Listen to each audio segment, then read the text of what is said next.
de la Ligue des électeurs, je vous souhaite nos vœux le meilleur avec le conseil d'administration et enfin le congrès de circonstance récipiendaire. Votre servante, mesdames, mesdemoiselles, messieurs, distingués invités en vos titres et qualités respectifs, chers participants, chers collègues observateurs de la mission d'observation WAN 2023 de la Ligue des électeurs, bonjour. Meilleurs vœux, bonne année 2024. La Ligue des électeurs, LE en sigle, a le réel plaisir de vous accueillir dans cette salle de conférence du ministère des Affaires étrangères à l'occasion de la présentation du rapport préliminaire de sa mission d'observation électorale dénommée WAN 2023. En effet, dans sa mission d'accompagnement du processus électoral 2023-2024, la mission d'observation de la Ligue des électeurs a commencé par déployer des observateurs long terme qui ont fait leur premier pas lors de la révision du fichier électoral EUREFLER. Ils ont ensuite fait le monitoring du déploiement, du dépôt et traitement des candidatures et lors de la campagne électorale. Pour les scrutins combinés du 20 décembre 2023, la Ligue des électeurs a déployé près de 2000 observateurs dans 9 provinces, dont Kinshasa, Kwango, Kwilu, Congo central, Équateur, Maniema, Kasaï central, Kasaï occidental et Haut-Katanga. Et cela à travers les observateurs de la Ligue des électeurs et partenaires au travers de la mission dénommée WAN 23. Tous les rendez-vous politiques et historiques que notre pays a connus depuis sa création. C'est notamment le cas de la conférence nationale souveraine où elle a eu à jouer un rôle majeur avec son président Paul Sakou Mukulu, aujourd'hui membre d'honneur de celle-ci. Lors de ces assises, il a eu à présenter la note sectorielle sur la typologie des élections que le Zaïre de l'époque devait organiser.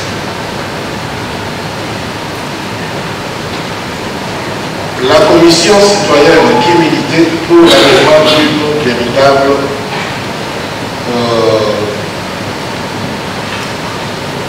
organisation des élections indépendantes et inclusives,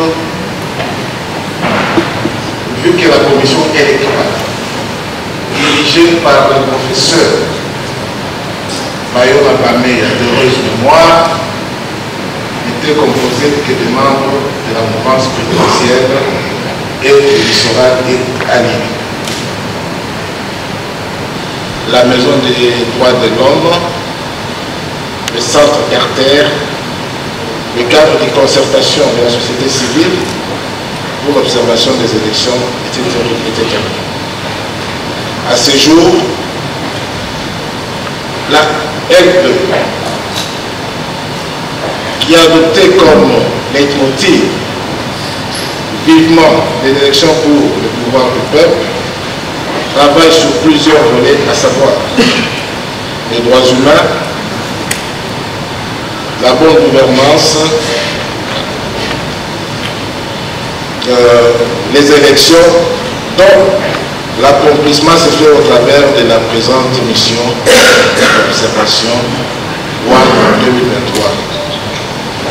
Par la sensibilisation, l'observation, les plaidoyers, etc. La mission d'observation électorale 2023, WAN 2023, est un corps opérationnel de la Ligue des électeurs, mise en place sur décision de son conseil d'administration et doté de moyens et d'une organisation interne pour mener des opérations d'observation, le monitoring du processus électoral en cours sur toute l'étendue de la RDC. Elle est constituée d'un corps volontaire recruté parmi les membres de la CNE et ses partenaires. Une quarantaine d'ONGDH disséminés à travers le pays, ainsi que des personnalités indépendantes auxquelles la mission d'observation électorale assure une formation sur les techniques d'observation, monitoring et violation des droits de l'homme, ainsi que la matière spécifique liée aux opérations électorales en cours avant leur déploiement sur terrain. L'aperçu historique des élections en RDC, de la colonisation à nos jours, les généralités sur l'observation électorale,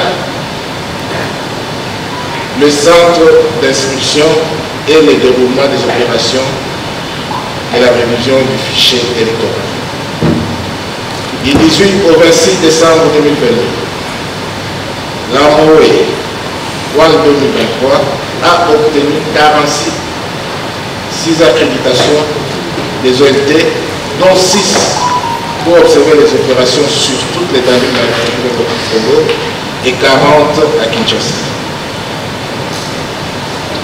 Pour surveiller la campagne électorale, la RE est partenaire à former et déployer 208 moniteurs et monitrices dans 9 provinces selon la répartition suivante. Au niveau de la Ligue des électeurs, cette mission est appelée WAN. WAN signifie l'Observatoire national des droits électoraux. 2023, c'est juste dans le cycle 2023.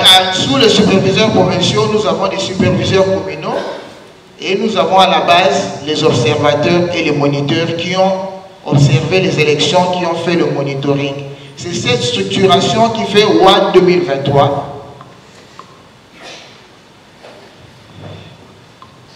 Pour ces élections, WAN 2023 s'est déployé dans 9 provinces, à savoir la province de Kinshasa, la ville de Kinshasa aussi, puisque Kinshasa est à la fois une ville et une province.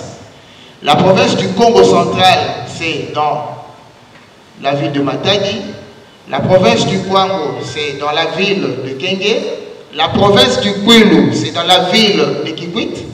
La province de l'Équateur, c'est dans la ville de Mbandaka.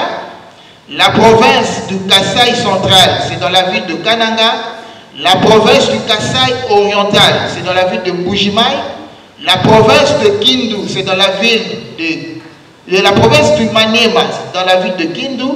Et la province du Haut-Katanga, dans la ville de Lubumbashi. C'est là qu'on a déployé.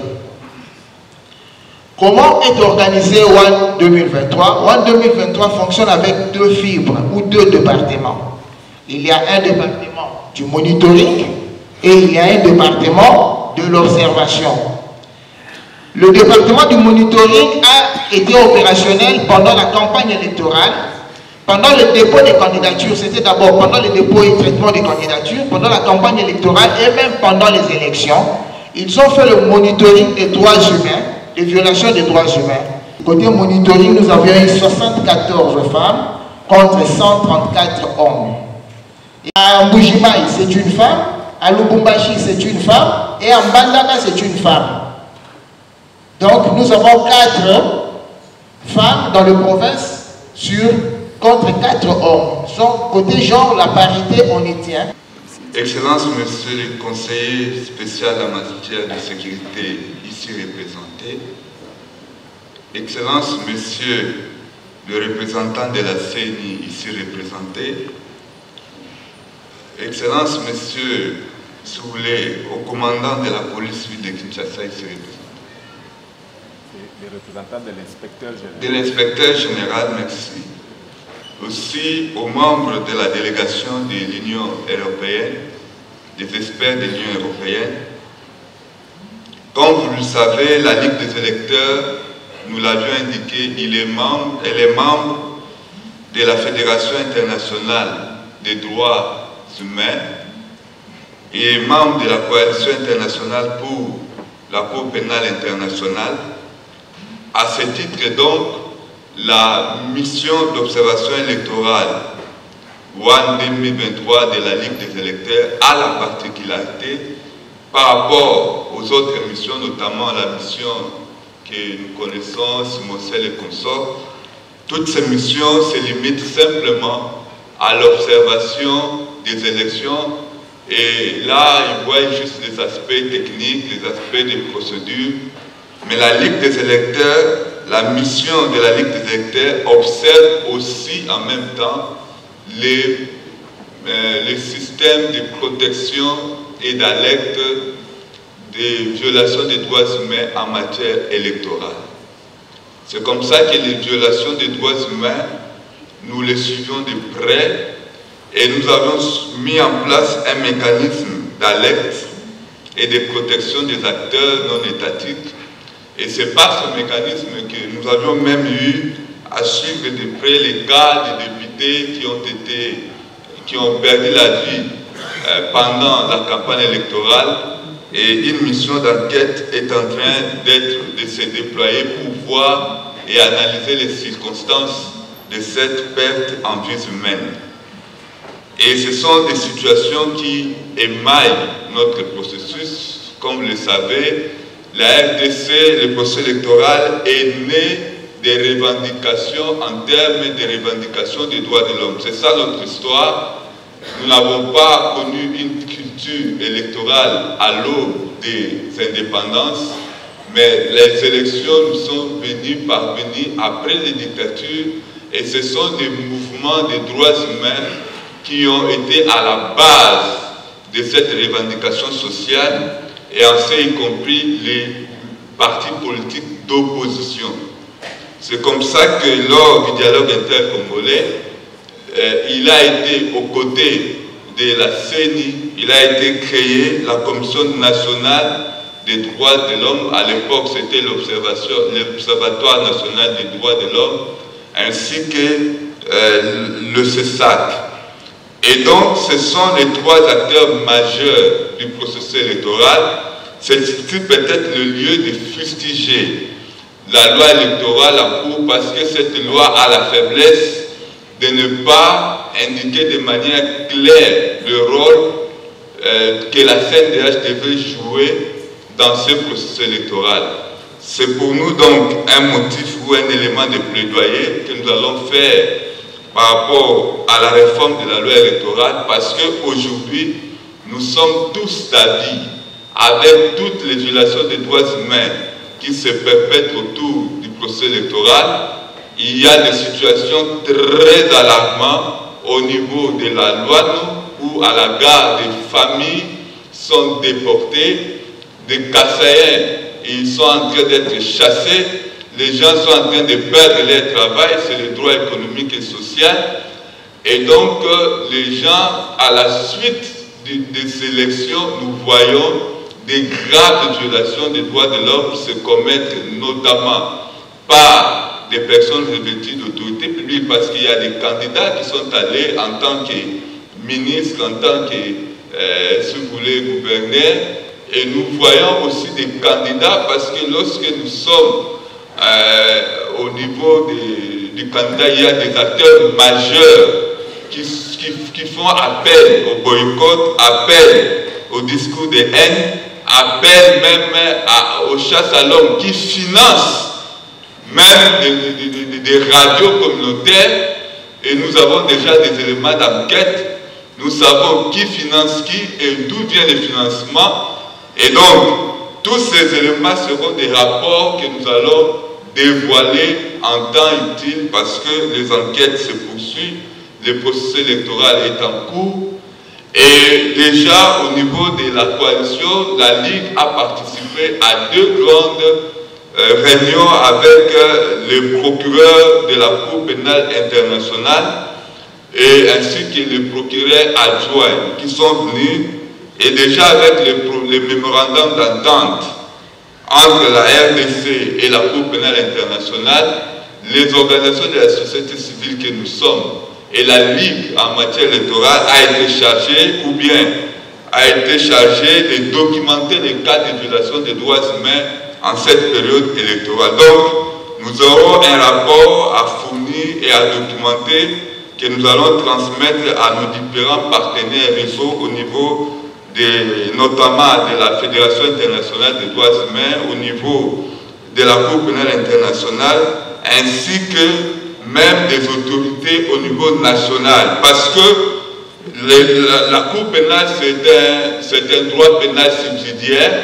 C'est lorsque le droit pénal au niveau national paraît faible et qu'il y a un souci des droits pénals fort, que la Cour pénale peut agir par subsidiarité, donc par comme une justice complémentaire pour pouvoir régler tous ces cas. On a vécu ces cas avec la Côte d'Ivoire. Il y a eu des cas comme Béguidé en Côte d'Ivoire qui ont été appréhendés par la Cour pénale internationale.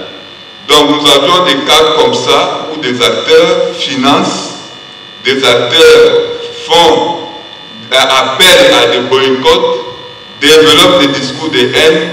Et il y a des cas que nous avions déjà vécu avant, pendant la campagne de Malemankoul, de la loi. Il y a des cas de violation des droits humains, des atteintes à la vie. Et il y a même la création des atteintes à l'intégrité du territoire national, avec la création du mouvement rebelle Alliance Fleuve Congo, qui a pour fondement et pour, si vous voulez, leitmotiv, qu'il y a eu, avant même la publication des élections, qu'il y a eu un hold-up électoral. Et toutes ces situations intéressent la Ligue et il y a des enquêtes qui se font déjà et nous allons publier notre rapport par rapport à toutes ces situations de violation et les auteurs seront poursuivis et condamnés et c'est ça le plaidoyer que la Ligue est en train de faire. Alors, quelles sont les recommandations que nous voulons faire à ce stade? Parce que nos enquêtes sont encore secrètes, nous avions distillé un certain nombre d'éléments et nous avons aussi indiqué nos approches et les partenaires avec lesquels nous sommes en train de travailler parce que nous avons notre partenaire stratégique, c'est la CENI. On ne peut pas parler des élections sans le pouvoir organisateur. Et puisque nous faisons aussi les droits humains, nous avons comme partenaire la Commission nationale des droits de l'homme, laquelle commission nous allons déposer à la commission au moment opportun notre rapport des missions d'observation en rapport avec les violations des droits humains. Aussi, donc, la recommandation que nous faisons, c'est que nous voulons, pour ces élections, une justice électorale et une justice pénale forte. Par justice électorale, nous tournons notre regard à la Cour constitutionnelle pour l'élection présidentielle, au cours d'appel, ainsi que les tribunaux de grande instance. Donc, la Cour constitutionnelle qui va connaître l'élection présidentielle, le potentiel électoral en matière du contentieux présidentiel et puis les législatives nationales, nous voulons que cette Cour puisse bien jouer son rôle. Et c'est ici le lieu que de rappeler au gouvernement, même si c'est tard, mais nous réitérons notre recommandation où nous avions demandé déjà en temps utile au gouvernement de nommer des magistrats référendaires, des juges référendaires. Et donc nous voyons déjà le niveau de contestation est énorme, surtout au niveau des législatives. Il y a les élections indirectes qui arrivent, il y a les élections, il y a plusieurs activités qui vont venir, qui vont nous permettre, au même moment que nous allons publier les rapports généraux, nous publierons en même temps un rapport succinct sous ce format, parce que ça c'est le format du rapport préliminaire que la Ligue a produit par rapport à ça. Et j'espère qu'en tant que secrétaire exécutif, j'ai demandé à nos équipes de faire passer la liste de présence. Et sur cette liste, il y a des numéros de téléphone. Peut-être il y aura des numéros WhatsApp. Et nous allons vous envoyer notre rapport en soft. Et chacun de nous aura une copie du rapport qu'il pourra lire et qu'il pourra partager à d'autres électeurs. Voilà le travail qui a été fait. Et nous pensons que le processus s'est déroulé de manière satisfaisante. Et nous estimons que les irrégularités constituent le propre même de toute élection, même au niveau des pays que nous connaissons, des vieilles démocraties. Les irrégularités ne manquent pas, mais est-ce que doit-on brûler les pays parce que il y a eu des irrégularités, il y a eu des soucis? Est-ce que cela peut nous amener à détruire alors qu'il y a un prochain cycle de 2028 qui arrive et que nous devons tous nous préparer? Le représentant de l'inspecteur général de la police et non du commandant ville de Kinshasa. Ça c'est bien explicatif.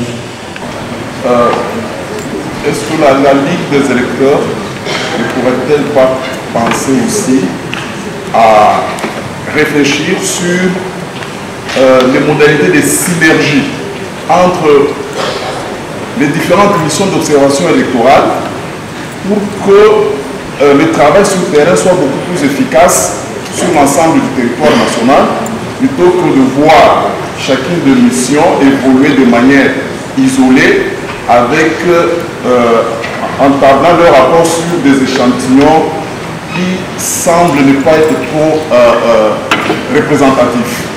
Moi, ma question, c'est sur la crédibilité des observateurs. Lorsque vous envoyez des observateurs au milieu où se déroule le processus électoral, qu'est-ce qui nous certifie que ce que cela dise est réellement ce qui est vécu? Parce qu'en tant qu'humain, on a des sentiments. Eh bien, c'est un rapport satisfaisant qui a suivi les critères que l'on enseigne, que l'on recommande aux observateurs électoraux d'une de ces noms qui travaillent pour la promotion du peuple, son développement, rendent pas des observateurs qui sont intéressés par une position politique ou autre. Et donc, ils ont suivi les critères, ils ont répondu aux principes, disons, consignés dans ce que nous appelons Vademecum de l'observateur ou les codes de conduite d'un observateur. Et j'ai vérifié tout ça, j'ai dit bravo à la Ligue des électeurs, de très bonnes recommandations qui prennent en compte aussi le nationalisme, puisque aucun État du monde ne peut avoir en son sein des missions qui détruisent ce qu'il y a de plus important, la souveraineté du pays. J'ai sillonné le monde entier.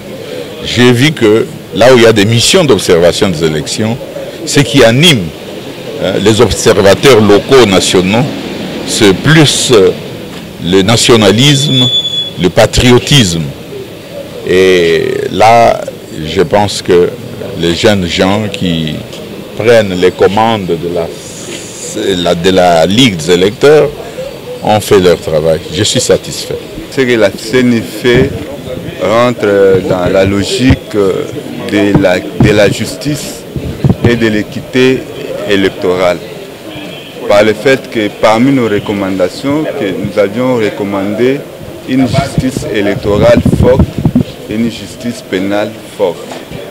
Et à ce titre, le travail de la CENI en invalidant certaines candidatures au cas de fraude, j'espère que cela doit être suivi par une saisine du parquet près de la Cour de cassation de saisir différentes juridictions pour voir comment aller jusqu'au bout avec ce cas. Et donc nous saluons cette mesure. Nous l'avions déjà recommandée lors de la publication des tendances parce que nous avions vu qu'il y avait des problèmes, des provinces où il y avait vraiment des situations de flagrance qui étaient en train de choquer l'opinion publique. Nous avions vu les acteurs de la société civile déposer des plaintes auprès de la Cour de cassation. On a vu certains candidats déposer des plaintes. La CENI elle-même a mis en place une commission d'enquête et je crois que c'est et même la CNDH.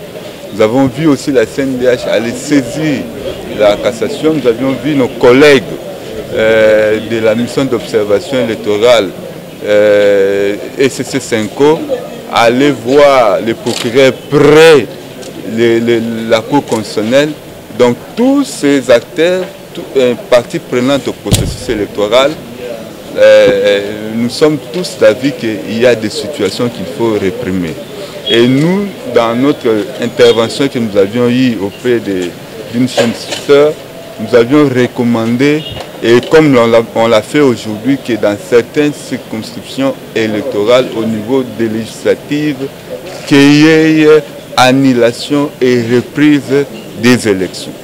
Et nous saluons cette mesure prise par la CENI.